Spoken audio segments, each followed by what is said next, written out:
Ini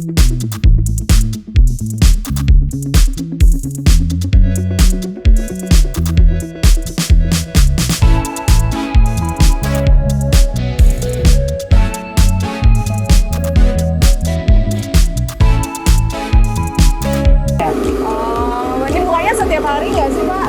Apanya? Ini bukanya setiap hari? Setiap hari, nggak ada libur. Nggak ada libur, pokoknya Nggak buka ya? hajar Buka terus ya. terus. Jam berapa sampai jam berapa, Pak? Ini dari pagi nih, sekarang dari pagi sampai jam 8 itu udah dibuka. Oh, dari pagi 8 pagi sampai jam 9 malam. dari jam 8 pagi sampai jam 9 malam itu ya. Iya. Tapi kalau sebelumnya dari sore ya kalau nggak salah ya. bener? Apanya? Bukanya. Ya dulu sore doang, kalau sekarang udah dari pagi. Non-stop. Oke, kalau di GoFood, di GrabFood ada. Dropbox, Shopee juga masuk. Oh, Shopee juga masuk. Iya. Di sini spesialnya apa, Pak? Biasanya pangsit goreng. Oh, nasi goreng. Iya. Kok Bapak bisa aja sih dapat ide Bang? Dulunya kan kita ini, Apa? ada orang beli minta dibikinin pangsit goreng gitu. Oh, itu secara tidak sengaja berarti ya? Iya. Oh, oke deh. Ya udah, semoga abis ini ramai lagi ya Pak ya, mudah-mudahan ya. Amin. Makasih ya Pak. Ya, sama-sama. Oke deh, ini pangsit gorengnya sudah jadi. Kira-kira tadi berapa menit ya nunggunya? 15 menit deh kayaknya. Ini gue pesen pangsit gorengnya aja satu porsi. Ini yang menu spesialnya. Jadi dia dalamnya tuh ada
paling kalian kayak cari tempat duduk kayak gue gini, kayak ya udah ada tempat duduk terus ditempatin.